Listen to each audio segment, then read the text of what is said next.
Everyone. Economics में आज हम फर्स्ट लेक्चर लेके आ रहे हैं। इसका एक वीडियो एमसीक्यू का फर्स्ट चैप्टर का प्रोवाइड करा चुके हैं, जिसमें सभी एमसीक्यू नहीं कराए थे। आज आइए उसका थ्योरी पार्ट का हम कर लेते हैं। ठीक है, एनसीईआरटी है तो इसका ज़रा देख लेते हैं कौन कौन से चैप्टर मुझे पढ़ने हैं। पहला अर्थव्यवस्था, इसके अंतर्गत आएगी अर्थव्यवस्था, एक परिचय, अर्थशास्त्र, आर्थिक विकास, आर्थिक समृद्धि, सतत विकास लक्ष्य।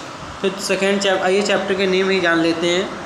दूसरा राष्ट्रीय आय, आर्थिक नियोजन, फिर आपका आएगा निर्धनता एवं बेरोजगारी, ग्रामीण एवं नगरीय विकास, आधारभूत संरचना। अगला है कृषि, उद्योग एवं औद्योगिक नीति। अगला हमारे पास है मुद्रा एवं बैंकिंग। अगला है लोक वित्त, राजकोषीय नीति एवं बजट, विदेशी व्यापार एवं भुगतान संतुलन, उदारीकरण, निजीकरण और वैश्वीकरण, अंतर्राष्ट्रीय संगठन। आइए फर्स्ट चैप्टर स्टार्ट करने जा रहे हैं। फर्स्ट चैप्टर है अर्थव्यवस्था। देखते हैं अर्थव्यवस्था क्या। अर्थव्यवस्था का एक इंट्रोडक्शन है, आइए समझ लेते हैं।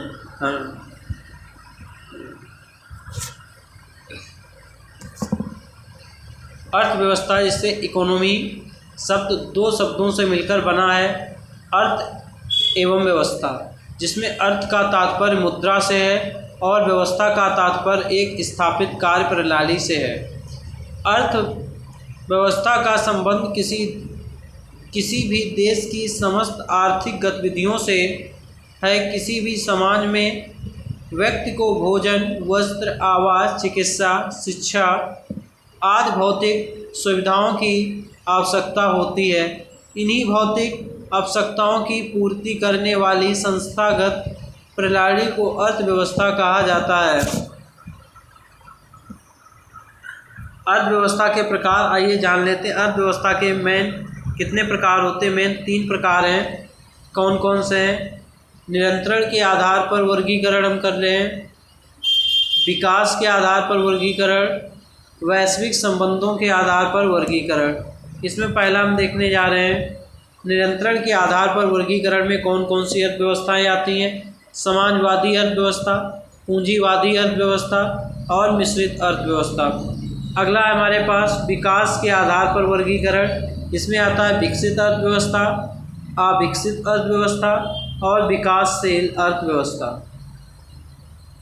अगली है वैश्विक संबंधों के आधार पर वर्गीकरण, खुली अर्थव्यवस्था और बंद अर्थव्यवस्था, ये 2 आती हैं। आइए आगे देखते हैं।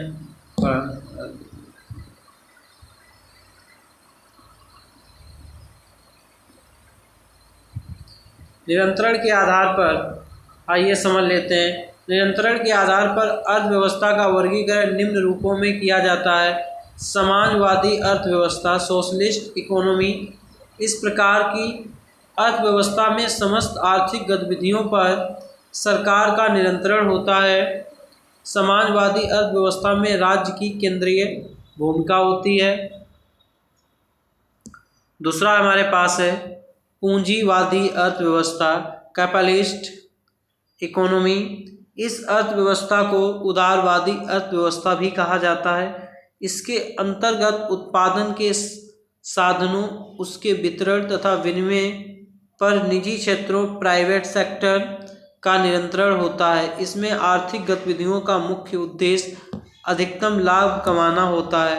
मिश्रित अर्थव्यवस्था, इसके बारे में जान लेते हैं।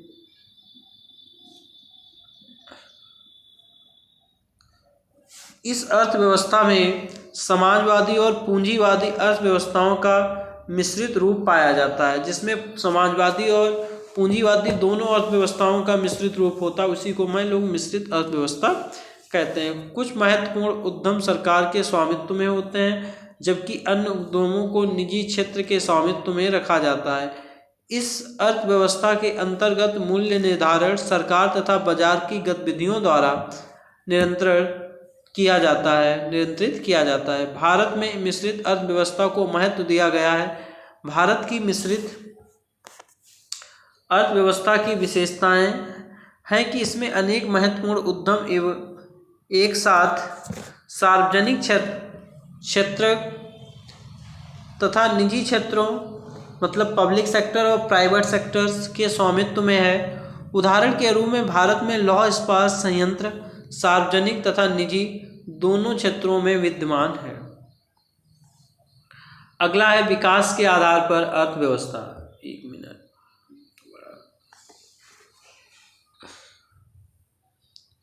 विकास के आधार पर अर्थव्यवस्था को निम्न प्रकार से वर्गीकृत करते थे। हमने बताया था, पहला था अविकसित अर्थव्यवस्था, अनडेवलप्ड इकोनॉमी। एक विकसित देश वह है जहां निम्न प्रति व्यक्ति आय, उपभोग का निम्न स्तर, निर्मल स्वास्थ्य सेवाएं, जीवन का स्तर विद्यमान है। मतलब यही कह सकते हैं, ना ही उन्हें स्वास्थ्य मिल रहा है, ना ही उन्हें उपभोग के लिए जो वस्तुएं वो सभी नहीं प्रॉपर उपलब्ध हो पा रही हैं। ऐसे देश को हम अविकसित देश कहेंगे। संयुक्त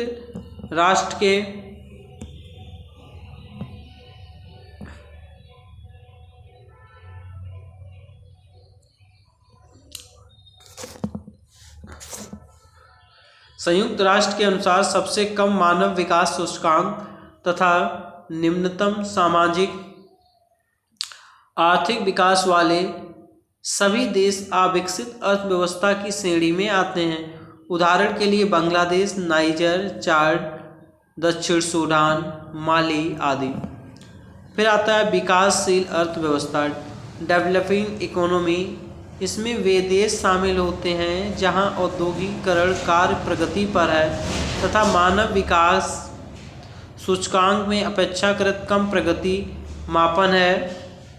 तुलनात्मक दृष्टि से ऐसे देशों के प्रति व्यक्ति आय कम होती है। इस अर्थव्यवस्था में शामिल देश विकास की प्रक्रिया से गुजर रहे हैं।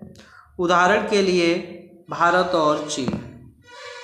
विकसित अर्थव्यवस्था, डेवलप्ड इकोनॉमी। विकसित देश वैसे देश होते हैं जहां पर लोगों की प्रति व्यक्ति आय अधिक होती है, देश के सकल घरेलू उत्पाद का स्तर ऊंचा होता है, उच्च तकनीकी विकास होता है, लोगों का जीवन स्तर उच्च होता है और देश की आधारभूत संरचना का विकास बहुत अच्छा होता है। उदाहरण के लिए अमेरिका है, ब्रिटेन है, जापान है, जर्मनी है आदि।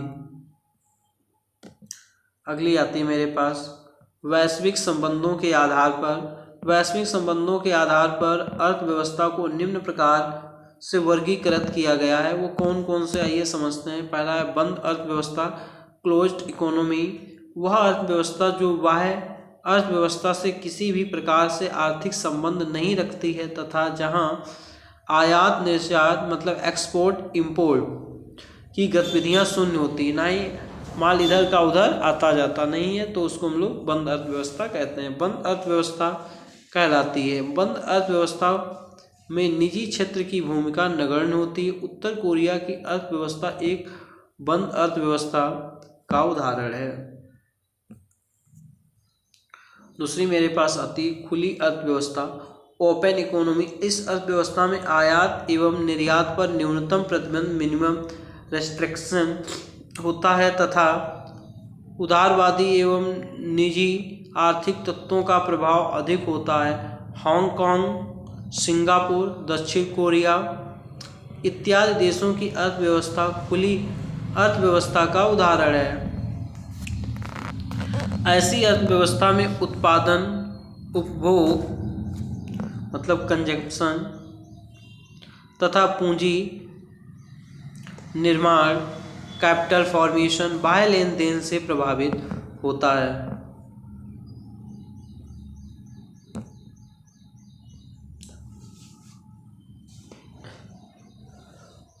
फिर भारतीय अर्थव्यवस्था का एक आकार।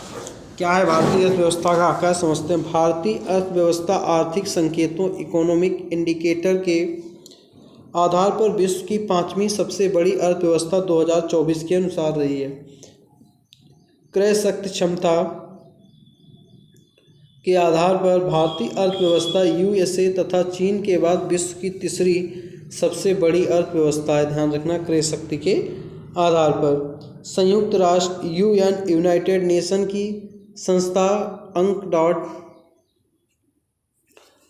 UNCTAD, अगर इसकी फुल फॉर्म देख लेते हैं, United nation conference on trade and development की विश्व निवेश रिपोर्ट 2030 के अनुसार भारत विश्व का 7वां सबसे बड़ा विदेशी निवेश प्राप्त करता है। भारत को वित्तीय वर्ष 2022-23 में $70.97 बिलियन का निवेश प्राप्त हुआ है, जो वर्ष 2022 $49 बिलियन की तुलना में $20 बिलियन अधिक है। क्लियर? एक मिनट।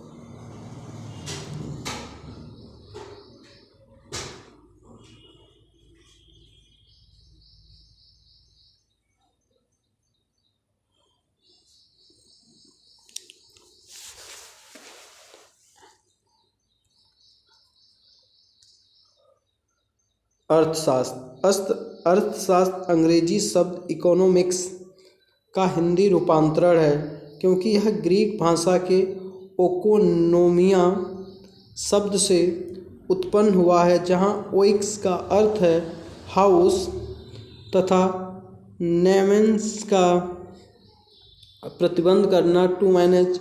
अर्थशास्त्र के जनक एडम स्मिथ। अर्थशास्त्र ऐसे विषय का अध्ययन है जिसमें मनुष्य अपने सीमित स्रोतों से चुनाव द्वारा धन का विभाजन करके अपनी असीमित इच्छाओं की पूर्ति करके संतुष्टि प्राप्त करता है। अर्थशास्त्र की क्रियाएं। आर्थिक क्रियाएं, इकोनॉमिक एक्टिविटीज, ऐसी क्रियाएं जिनमें व्यक्ति का उद्देश्य धन की प्राप्ति होता है तथा व्यक्ति उन क्रियाओं में संलग्न रहता है जिनसे उसकी आय में वृद्धि हो, आर्थिक क्रियाएं कहलाती हैं। जैसे चिकित्सक द्वारा चिकित्सा कार्य, शिक्षक द्वारा अध्यापन का कार्य तथा व्यापारी द्वारा वाणिज्यिक कार्य आदि। दूसरा है अनार्थिक क्रियाएं, नॉन इकोनॉमिक एक्टिविटीज, ऐसी क्रियाएं जिनमें धन प्राप्त करने का उद्देश्य शामिल नहीं होता है, अनार्थिक क्रियाएं कहलाती हैं। इनमें सामाजिक तथा धार्मिक क्रियाएं शामिल होती हैं। अर्थशास्त्र की शाखाएं। अर्थशास्त्र की 2 शाखाएं हैं, कौन कौन सी, आइए देख लेते हैं। एक है व्यष्टि अर्थशास्त्र, मतलब माइक्रो इकोनॉमिक्स में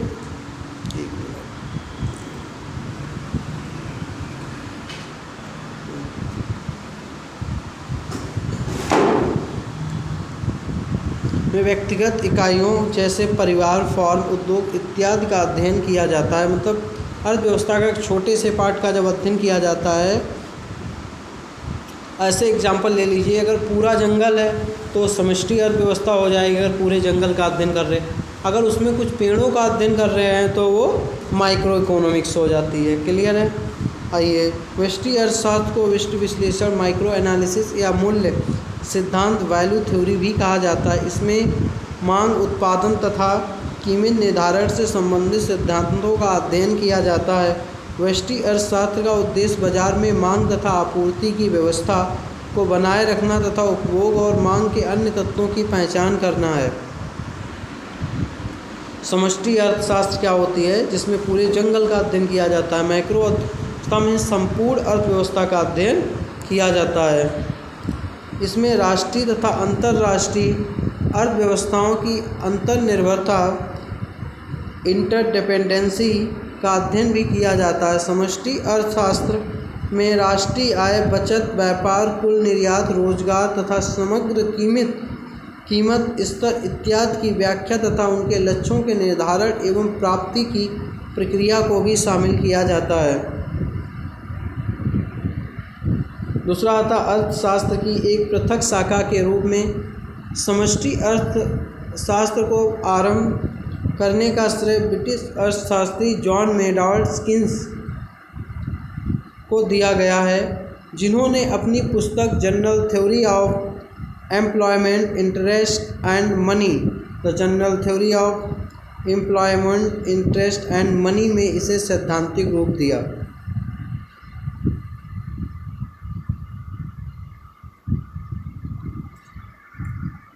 आइए दूसरी अर्थव्यवस्था समझ लेते हैं। अर्थव्यवस्था के क्षेत्रक। समाज में लोग विभिन्न आर्थिक गतिविधियों में कार्यरत रहते हैं। इनमें से कुछ गतिविधियां वस्तुओं का उत्पादन करती हैं तथा कुछ अन्य गतिविधियों से सेवाओं का सृजन होता है। इन गतिविधियों को समझने के लिए इन्हें समूहों में वर्गीकृत किया जाता है। इन समूहों को ही सेक्टर कहा जाता है। इस क्षेत्र निम्न प्रकार हैं। प्राथमिक क्षेत्र के अंतर्गत समझ लेते हैं। प्राथमिक क्षेत्र प्राइमरी सेक्टर की गतिविधियों के अंतर्गत प्राकृतिक संसाधन नेचुरल सोर्स का उपयोग करके वस्तु को उत्पादित किया जाता है। जैसे हमने खेत से गेहूँ काटा है, ये क्या है, प्राथमिक सेक्टर के अंतर्गत आएगा। अतः प्राथमिक क्षेत्र उन सभी उत्पादों का आधार है जिन्हें हम निर्मित करते हैं। हम अधिकांश एक मिनट थोड़ा बड़ा कर लेते हैं।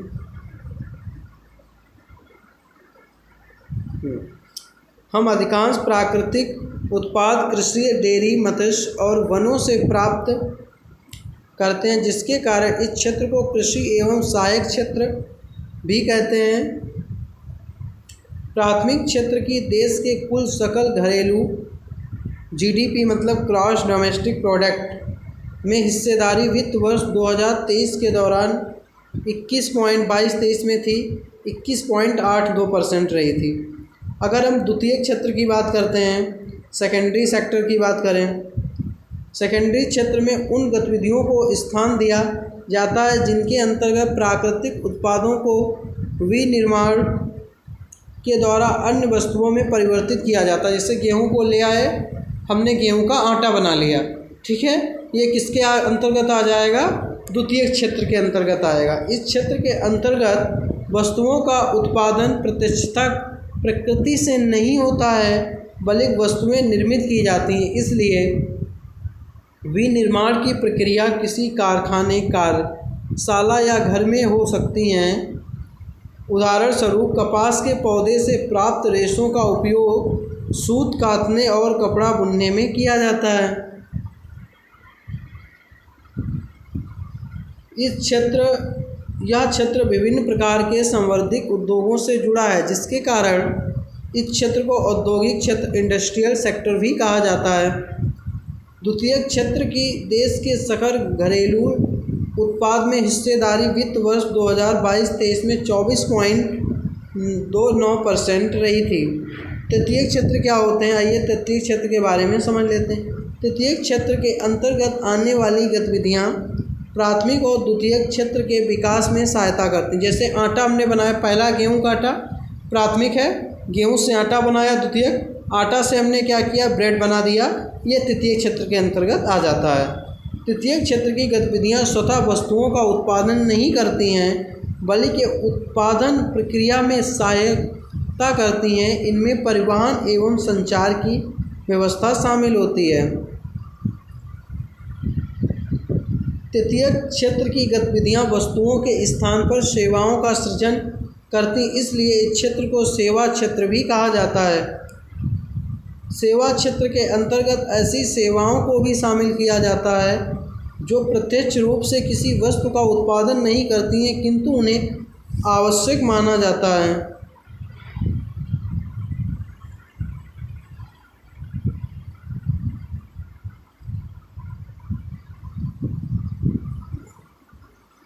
तृतीयक क्षेत्र के अंतर्गत संचार, परिवहन, बीमा, बैंकिंग, शिक्षा आदि आते हैं। तृतीयक क्षेत्र की देश के सकल घरेलू उत्पाद में हिस्सेदारी वित्त वर्ष 2022-23 में 53.33% रही थी। अर्थव्यवस्था के अन्य क्षेत्र भी हैं, जैसे चतुर्थ क्वाटरनरी सेक्टर क्या होता है, इसके अंतर्गत बौद्धिक गतिविधियों को शामिल किया, जैसे सरकार, संस्कृति, पुस्तकालय, अनुसंधान, शिक्षा, सूचना प्रौद्योगिकी, ये चतुर्थ के अंतर्गत आती है। अगर पंचम क्वाटरनरी सेक्टर के अंतर्गत देखें, अर्थव्यवस्था के इस क्षेत्र में उच्च स्तरीय निर्णय लेने वाले संस्थान को शामिल किया जाता है। जैसे देश के हमारे प्रधानमंत्री जी देश के लिए जो निर्णय लेते हैं वो पंचम क्षेत्र के अंतर्गत आता है, सबसे उच्च संस्थान में बैठे हैं। जैसे सरकार है, विश्वविद्यालय है, मीडिया, विज्ञान, गैर लाभकारी संस्थान आदि। भारत की अर्थव्यवस्था की विशेषताएं। भारत एक विकासशील अर्थव्यवस्था वाला देश है। भारतीय अर्थव्यवस्था की मूल विशेषताओं को दो भागों में वर्गीकृत किया गया। परंपरागत विशेषताएं क्या है, आइए समझ लेते हैं। परंपरागत विशेषताएं, इसके अंदर आता है कृषि की प्रधानता। भारत में सकल घरेलू उत्पाद में भी कृषि का अंश अधिक है। देश की 45% कार्यशील जनसंख्या कृषि पर आधारित है तथा सकल घरेलू उत्पाद में कृषि का हिस्सा 18% है। भारत में निर्यात व्यापार में कृषि का योगदान 13.3% है। कृषि के साथ अन्य क्षेत्र का विकास तेजी से हो रहा है, फिर भी कृषि भारत में रोजगार का एक महत्वपूर्ण साधन है। अगला समझ लेते हैं। प्रति व्यक्ति निम्न आय। भारत में प्रति व्यक्ति निम्न आय का निम्न स्तर विकास में बाधक है। भारत की तीव्र जनसंख्या वृद्धि से यह स्थिति उत्पन्न हुई है। प्रति व्यक्ति आय के निम्न स्तर के कारण ही निर्धनता का विस्तार हुआ है।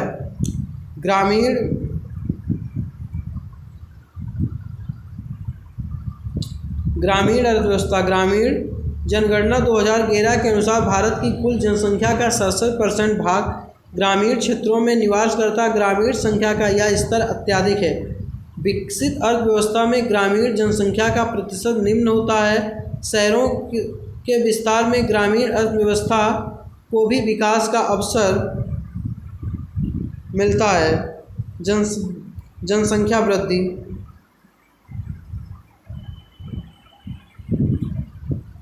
जनसंख्या वृद्धि का तीव्र अनुपात भारतीय अर्थव्यवस्था की वृद्धि दर को कमज़ोर बनाता है। वर्ष 2001 से 2011 के बीच जनसंख्या की दशकीय वृद्धि दर 17.64% रही है।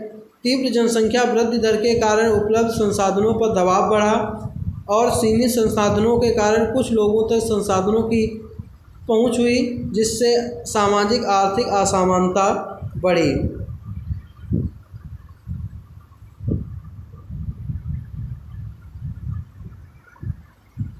बेरोजगारी। भारत में मानव श्रम की उपलब्धता अत्यधिक है, जबकि इसके अनुपात में उत्पादक कारणों की कमी है। ऐसी अर्थव्यवस्था में सभी के लिए रोजगार की व्यवस्था करना कठिन है। कृषि क्षेत्र में आवश्यकता से अधिक लोगों के कार्यरत होने से उत्पादकता प्रभावित हुई है। भारत में कृषि के क्षेत्र में मानव अनुसंधान आवश्यकता से अधिक संलग्न रहता है।